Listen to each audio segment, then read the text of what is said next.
Sleeping Beauty by the Brothers Grimm.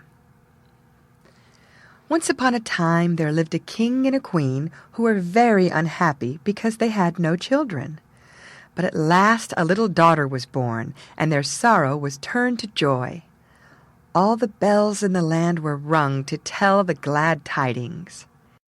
The king gave a christening feast so grand that the like of it had never been known. He invited all the fairies he could find in the kingdom, there were 7 of them, to come to the christening as godmothers. He hoped that each would give the princess a good gift. When the christening was over, the feast came.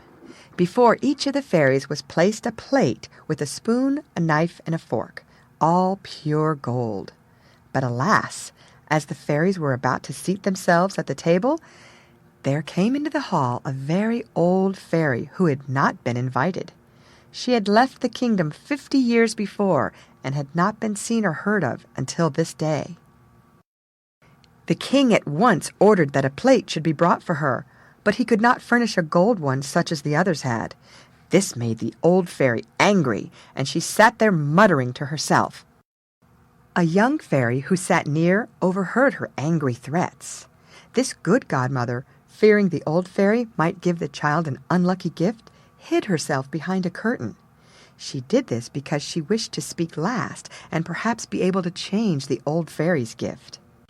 At the end of the feast, the youngest fairy stepped forward and said, "The princess shall be the most beautiful woman in the world." The second said, "She shall have a temper as sweet as an angel." The third said, "She shall have a wonderful grace in all she does or says." The fourth said, "She shall sing like a nightingale." The fifth said, "She shall dance like a flower in the wind." The sixth said, "She shall play such music as was never heard on earth." Then the old fairy's turn came. Shaking her head spitefully, she said, "When the princess is 17 years old, she shall prick her finger with a spindle, and she shall die." At this, all the guests trembled, and many of them began to weep. The king and queen wept loudest of all. Just then, the wise young fairy came from behind the curtain and said, "Do not grieve, O king and queen. Your daughter shall not die. I cannot undo what my elder sister has done. The princess shall indeed prick her finger with the spindle, but she shall not die. She shall fall into sleep that will last 100 years. At the end of that time, a king's son will find her and awaken her." Immediately all the fairies vanished. The king, hoping to save his child even from this misfortune, commanded that all spindles should be burned. This was done, but it was all in vain. One day, when the princess was 17 years of age, the king and queen left her alone in the castle. She wandered about the palace, and at last came to a little room in the top of a tower. There an old woman, so old and deaf that she had never heard of the king's command, sat spinning. "What are you doing, good old woman?" asked the princess. "I am spinning, my pretty child." "Ah," said the princess, "how do you do it? Let me see if I can spin also." She had just taken the spindle in her hand when in some way it pricked her finger. The princess dropped down on the floor. The old woman called for help, and people came from all sides, but nothing could be done. When the good young fairy heard the news, she came quickly to the castle. She knew that the princess must sleep 100 years, and would be frightened if she found herself alone when she awoke. So the fairy touched with her magic wand all in the palace except the king and the queen. Ladies, gentlemen, pages, waiting maids, footmen, grooms in the stable, and even the horses, she touched them all. They all went to sleep just where they were when the wand touched them. Some of the gentlemen were bowing to the ladies were embroidering, the grooms stood currying their horses, and the cook was slapping the kitchen boy. The king and queen departed from the castle, giving orders that no one was to go near it. This command, however, was not needed. In a little while there sprang around the castle a wood so thick that neither man nor beast could pass through. A great many changes take place in 100 years. The king had no other child, and when he died, his throne passed to another royal family.